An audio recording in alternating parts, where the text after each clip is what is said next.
Hey, what's going on, guys? Welcome to the Spartan Podcast, where we discuss the intersection of sales, business, and a little bit of life in between. Now, I'd love to welcome you to Jack. He is my co-host. Jack, tell the people a little bit about yourself. What's going on, guys? How you doing? My name's Jack. Kazi, thank you for the introduction there. So you may know me as Jack Create on Twitter. Got a couple of thousand followers on there, and we thought it would be great to start a podcast together, just talk a bit more about sales, business, and life, as Kazi said, a bit more in depth, give you guys some content to go over, and generally just get our thoughts out there into the world, sit down. And we talk for about 2 or 3 hours a day. So we thought, why not record it anyway? Give you guys some insights, drop some tips, give you some value, and just see where this thing ends up. I mean, there's no crazy plan in place, but we're just going to do this and see if you guys enjoy it. Yeah, guys, like our whole goal here is just to give it back as much value as we possibly can. And along the way, if you learn something, great. If you're entertained, even better. And if you like what you're watching, please do like, subscribe, and hit that notification button. All right, boys and girls, let's get right into it. Jack, why don't you please start with a small introduction about what you do and how you got started in the business world? Yeah, sure. So I am 21 years old. I'm from the UK. Obviously, my name's Jack. And I was working for the government for about 3 years. And since I was like 16, I always knew I wanted to do something for myself. So I was always like looking online at different ways to make money. Obviously, like the standard stuff comes up, like drop shipping and fucking surveys and that. So I tried a bunch of different things, but never really got into it seriously. So then I started after college working for the government. It was like an apprenticeship doing web design and software development. Enjoyed it for all of about 6 months until I got absolutely bored. And I was like, this life is just not for me anymore. Like just being in an office for 8 hours a day, it was just, terrible. And I remember like every Christmas after going back, I'd be like, right, this is the last time I do this. And then it must have been Christmas 2019. Where I was like, nah, like this is the last time I'm going back, just going into 2020. And then I was like, right, we got to do something. So up to that point, I was doing like a bit of eBay drop shipping. I was kind of getting my feet wet in money Twitter, not really posting much, but kind of just lurking in the background, picking up stuff from some of the big fish on there, looking at e-com stuff. So I got going forward with eBay drop shipping, and that was going all right. I was probably making like $200 a month off that, just a little side thing.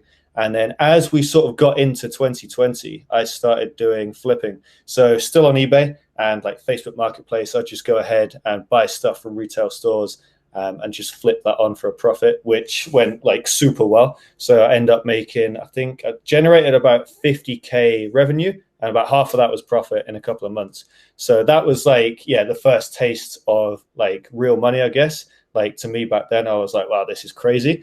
Absolutely loved doing that. It was a hell of a lot of fun just driving around, picking products up, shifting them off for cash. So that was dope. That was really good. But I always knew that wouldn't be like a long-term thing. I just wanted to do it to get a taste of business and just see what else I could do, build up some capital, move on to the next thing.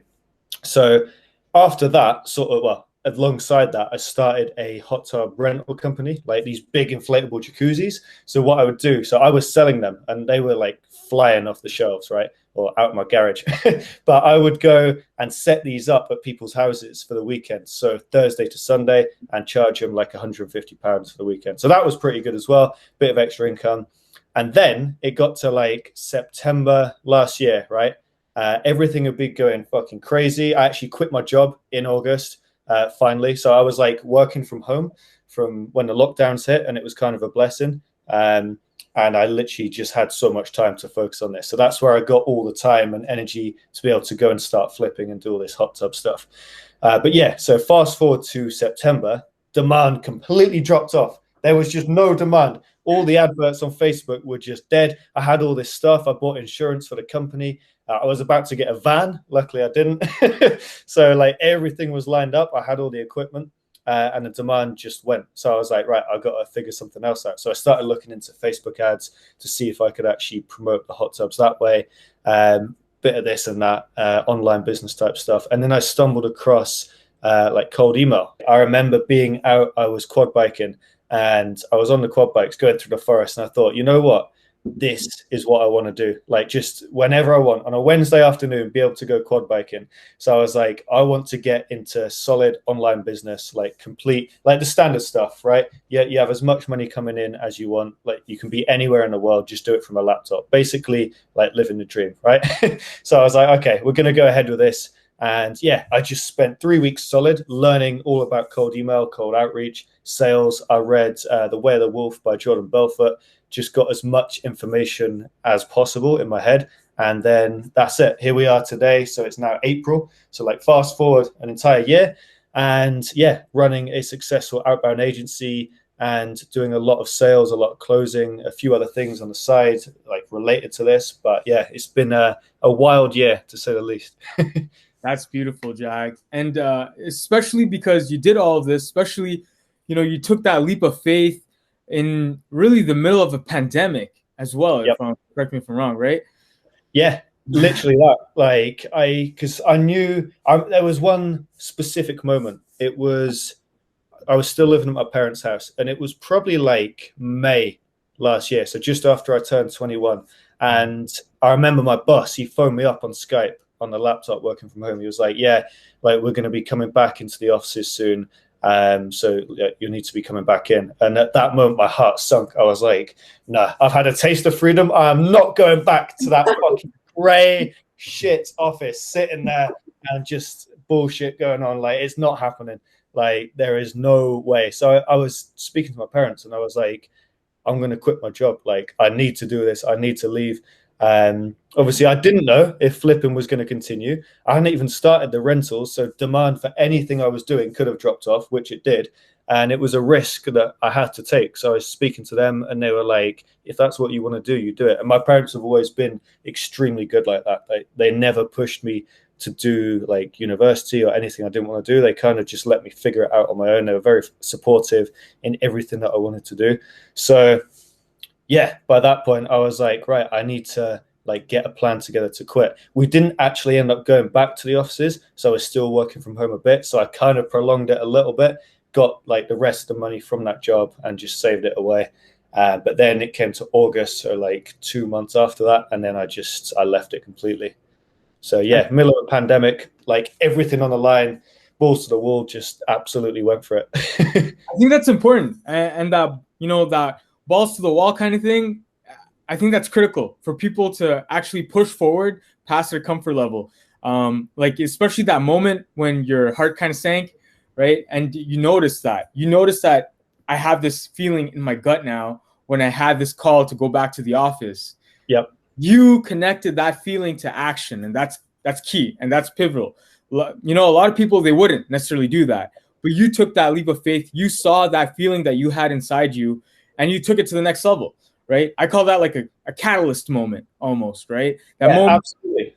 Exactly. Yeah, that's it. It's like the turning point. It's like I heard that news and I was like, not happening. So yeah, it's like you say, it is a catalyst just for the complete change that's happened in this last year. Exactly. And that's probably what sparked one of the things. I'm sure there's so many other things along the way as part of your journey that sparked that pivotal identity transforming moment to get you to that next stage in your entrepreneurial journey. Yeah, massively. Because after that, it was all on me. So I knew the risks I was taking. I'd just moved out. I had about an extra £1,200 of expenses on my head. So from going to just buying like a couple of steaks for myself and chipping in with the food at home, I think I was paying like £150 rent a month to my parents, like not much at all, right?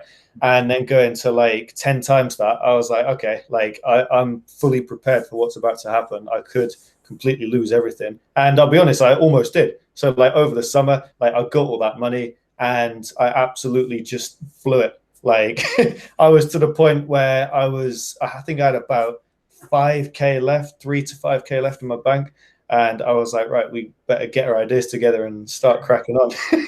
But like I said, that was like, I was fully prepared for that to happen. And I think it's just something you have to do. Like, you just got to grab it whilst you can. If I didn't do it then, I may have come back to the office I mean, I absolutely wouldn't have done, but like, if I did go back there, I don't know how that would have changed things. Like, maybe my motivation would have died out. Who knows? But here we No, are today. definitely. Like exactly what you're saying. That's huge for a lot of entrepreneurs. If you're down to your last few dollars, you're gonna work a lot harder to make it work Yep. than if you had this huge safety blanket, right? Yeah. And that seems to be the downfall for a lot of startups, especially because they get all these funding rounds, but they didn't actually get to spend the time to dial in their offer, dial in their processes, and dial in their sales to actually know that this is exactly what the market wants, because they had all this huge safety net of market cash flow. They had all this cash flow. They had all these investor dollars. So they were always safe. They didn't have to worry about that. They didn't have to think outside the box on, oh man, how am I going to make my next bill payment? How am I going to pay rent? They don't have to worry about that. And that results in failure a lot of the time, unfortunately. Yeah, massively, because they can just fall back onto that and that's it. So you need to have that pressure behind you. And as long as you don't fold under that pressure and think, oh, fuck it, I'm just going to go get another job. Like, if you want to do that, fair enough. But like, that wasn't me. And I was like, I'm not getting another job. I'm going to make this work, like, no matter what. Because like I said, I had that taste already. I didn't have much to fall back on. So there was literally no other option. That was it. That's it, man. I mean, that's really what makes you who you are today. That's what makes you the warrior that you are today, right? That's it. Yeah. So moving on to our next question. How did you get your first major paying client in the outbound space? Yeah. So first client I got, so that was back in October.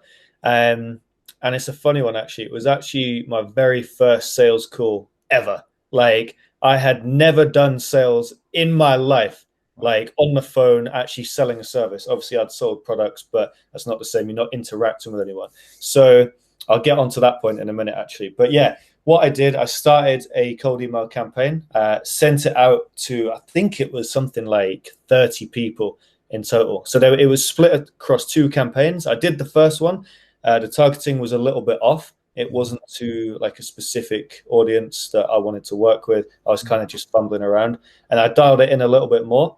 And then I got on the phone with this woman, and she was selling, it was digital marketing for real estate coaches. So at first, I wasn't actually pitching the idea of generating her more leads for her business, because that's what I do now.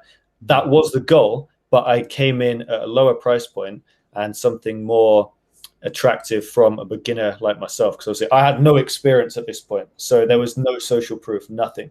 So what I came in at was offering a collection of leads in her ideal niche. So obviously I can go ahead and scrape from a range of different sources people's contact information. So I offered that. So it was like 500 leads a week for $200 or something like that, and not very expensive. So I positioned it like that. That was in the angle. I can't remember the exact angle. I have to dig that out for the next episode. But yeah, she got on the phone and I was like, nice. Like, I think I had 4 meetings booked off a few campaigns. So I was like buzzing. I think a few didn't show up, but she was the first one.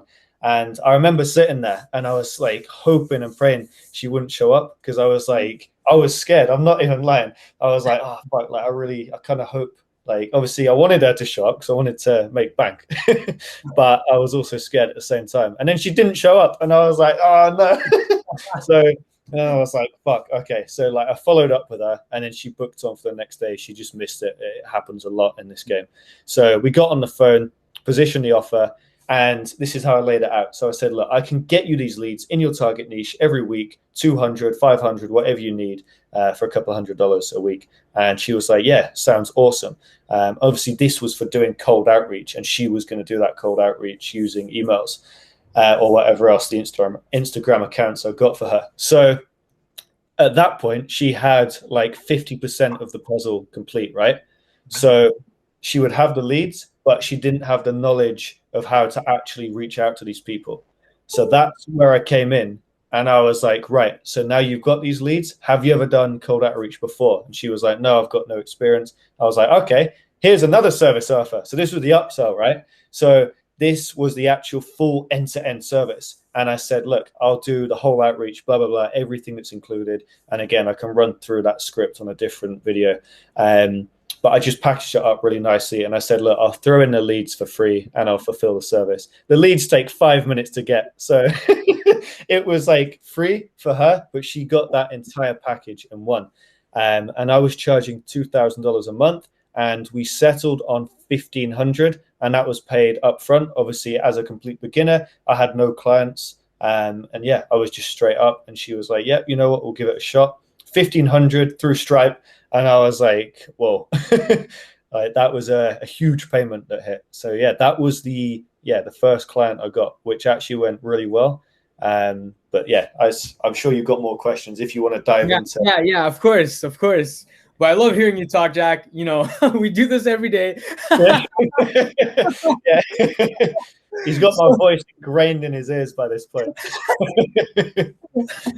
Oh man. All right. So Jack, tell us the feeling of $1,500 straight into your account. You know, what was that like versus, you know, how much grinding you had to do in the past for $1,500 with, you know, flipping and going to garage sales, digging into junk, maybe not the best clientele, you know? Yep. So like, tell us about that experience in contrast to, quite simply, you explained your offer, you tell them what you're going to do, this is how you're going to do it, this is what you're going to fulfill on, you need this, you need me, now let's work on this. 1,500 transferred immediately. Yeah, done. Tell us about that. Honestly, mate, it opened my eyes. That was the main thing. I was like, okay, like obviously I've proven to myself that I can make $10 online. I've proven that I can make a few hundred in cash selling physical products. And then when I did this, I was like, this is all profit, like maybe $100 for software. So 1,400 profit within 20 minutes, maybe an hour with the outreach process and the scraping, not long at all, right? So yeah, the main thing, it just opened my eyes up. I was like, if I can make this much, there's no reason I can't generate a few million, like fairly quickly in comparison to other things. And it was kind of like the next stage, because everything I've done before was an eye-opener. Because the first $10, I was like, well, that, to be honest, that one hit the hardest. Like, I'm not even kidding. I fucking shed a tear. I was walking to the gym. It was a cold February night. And I was like, this is just the start of everything. So that first $10, that hit massively different. But then as it went on, it was like 300 cash from hot tubs, or like 500, whatever it was. And then that was another eye opener. And then this one was just even bigger. And it just keeps going more and more. So I was like, right, let's just do that again. Like, let's just keep going, keep the train moving, sign some more deals. It's addictive. It really is. You end up rewiring your brain to only think in a certain way, right? Yeah. And that's what's happened from your first deal that got you your $10 to now where you are on your route to millions. This is exactly what it takes. It's all comes down to identity transformation, the way you see the world, your mindset, and then putting out that value and your vision out to others, creating a team, building it up, having a product, and selling, and just more value. It just all compiles. How does a $1 billion company come to existence? It's by leveraging value. That's all it is. Absolutely. Exactly. I mean, because that amount of money used to take me a solid month to earn, like an entire month. And I just made that in a 20-minute phone call. So that obviously there was more work that went in on the back end, like learning about the specifics of outreach, more importantly, sales. Like sales was a huge thing, considering I've never really done that before on the phone, never had a sales job. I just literally picked up a book by Jordan Belfort, which I bought earlier in the year, read through the whole thing, and I was like, okay, like let's just give this a shot. Like if it fails, it fails, and we'll just try another one. But yeah, closed it on the first one. But yeah, definitely do your research into sales would be my advice to anyone that's starting out. Like it's such a key part. And I think a lot of people, they shy away from it because the first time you do it, yeah, it is nerve-wracking. It's not like enjoyable unless, I don't know. I mean, for some people it might be. I mean, I absolutely love it now. That's the thing. But when you first start, like I think for a lot of people, it is that kind of overwhelming, like anxious feeling or whatever, but you just got to fight through it and think, yeah, this is for the greater good. We're going to smash this out of the park. And you've just got to dive straight into it. And you can say that, Jack, especially because you have that background of grit where you've gone into garage sales and had to negotiate and had to actually speak with people and sell them on the price that you're willing to buy this item for. So you actually have tremendous, more than just one book or a few resources, you have tremendous background in sales because you've done it. You went in, packed your van, went cross country, saw all kinds of opportunities for yourself and made opportunities for yourself. So that's what makes you different. So when you're underselling yourself, Jack, when you say I just picked up a book, that's not what you did, Jack. I suppose so. Yeah. You find it. You really put it out there. You put yourself out there. That's what you did. It's true. That's what it takes sometimes. It takes yourself to invest in yourself, right? And that's what we're doing today and creating our course, the Spartan Closer, to help people, guide them along that path to invest in themselves and to really bring out their inner Spartan warrior, closer that they are, and really hammer out deals left and right and get that financial freedom for themselves and their families. That's it. Because it doesn't happen overnight. I think you're right. Like that grind that I put in, it definitely built a certain type of character within me that wasn't there that time last year before that. So yeah, this is what we're doing this for. So you can have that kind of experience before you jump in and just, get that grind and that grit ready so you can go fight on the front lines. Exactly. Because once you guys get your first client, there's an extreme psychological switch that turns on in your mind. Jack, can you speak a little bit on the difference psychologically from the first client where you were shy, you didn't even want to get on that call, or you're like, man, I hope they don't even get on this call, to your fifth client, to your sixth client, and to your seventh client, where, now your agency is doing well over close to 300K a year now. Tell us a bit more about that psychological switch. Yeah. So once you get past that first barrier, like that switch, like Kazi's absolutely right, guys. Like it does just snap like that. And you start loving it more and more because I think deep down you've proven to yourself, like you knew you could do it before. I mean, me personally, I knew I could do it, but you just had to go out and prove it. So that's exactly what I did. So as soon as I did that, I was like, right, just give me some more. So I did a lot more outreach, started getting more people on the phone. So after that first one, like it just became extremely enjoyable. So I would literally get excited to jump on these calls. It was no longer a case of being like fearful or scared or what if it doesn't come through. Like I didn't give a fuck if I wasn't going to close these next deals because I'd done it on my first ever one. So maybe I got cocky, whatever. But I mean, it worked. Like I had that sure confidence in myself that I could close deals because I went on to the second sales call ever and closed that one as well. Like turned out to be an awful client, which is something else that you'll pick up on over time. I fell short on that part. But in terms of closing it and actually getting that value across, it became a lot easier.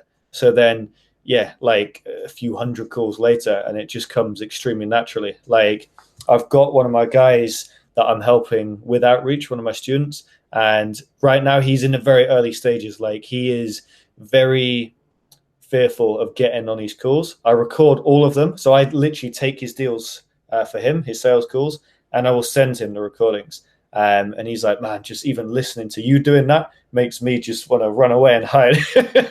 Like I was like, bro, it's going to come over time. You've just got to jump in.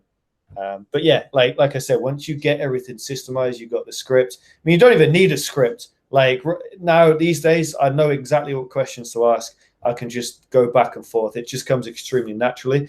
The first one was quite rugged. Like I was following a script and it was not robotic, but it wasn't great. But obviously it doesn't need to be perfect. That's the thing.